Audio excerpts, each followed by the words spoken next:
Darren Bent, you're an Arsenal fan? No, I mean, top listen, 10 of all time? He wouldn't get in my top 10. And I'd struggle to potentially put him in my top 20. What's the reasons for it, though? Just because... What's gone wrong with Ozil? Did he play within himself? Was there always a sense that he was almost playing with a handbrake on? Was the Premier League not for him? I don't even know if it was not for him, because I think... But the stats Crookie's just said there are very good. Are very good. But, I mean, you look at obviously the way he played, and he wasn't very laid back, and maybe that went against him, because you can have that demeanour like you're not trying. He probably is trying, but it looked that way. But I don't agree with the argument when people say he doesn't work hard, or he's not working for the team, he's not running, because when they bought him, you didn't buy him to track back and do that. You bought him because of his offensive capabilities, unlocking doors, making things happen. And I still believe in this current Arsenal squad, if he was still there, he's the guy I trust more than anyone to make the right decision, the right pass, the quality of pass. But for whatever reason, it just turned really, really sour. Now, how would I remember him at Arsenal?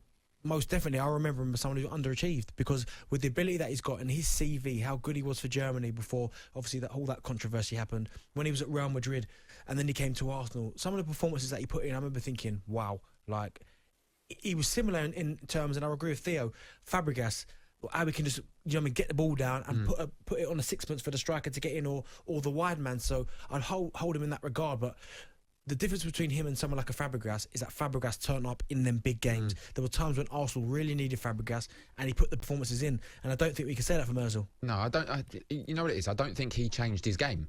No. And I think it's the managers that changed their opinions of him. So Arsene Wenger obviously played his best football under him. Seemed like they had a really, really good relationship. Arsene Wenger knew exactly what he was like. He never changed his game. No. It's just teams evolved, and maybe, I mean, he had a tongue-in-cheek tweet the other day saying Emil Smith-Rowe's done fantastically well, and they can you can play with a modern number 10. So is he trying to say something there that maybe managers just didn't want to play with a number 10 and build a team around him?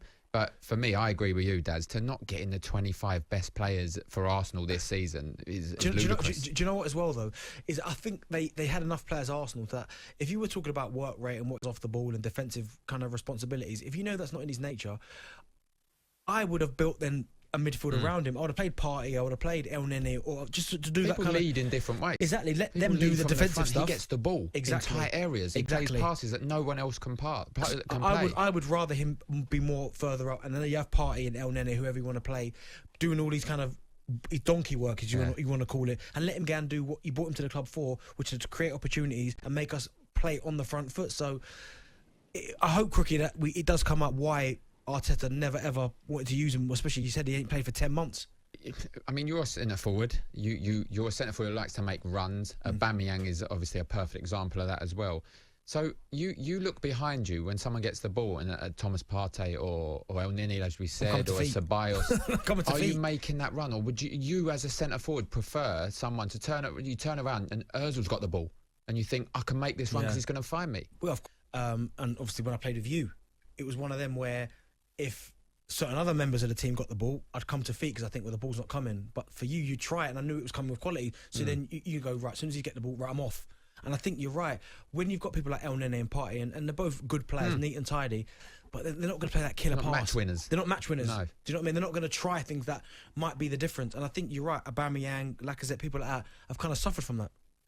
It's strange, Crookie. I mean, you'll say when players don't play, they seem to become better, but it's not happening in this scenario. It still seems you talk about Ozil and you get replies saying that he's not good enough, he's lazy, and this is from Arsenal fans. So that old age when you say they're not playing, they become a better player, you want him back in the team. It's still not the case with Ozil. So he must have not been playing well for a very, very long time.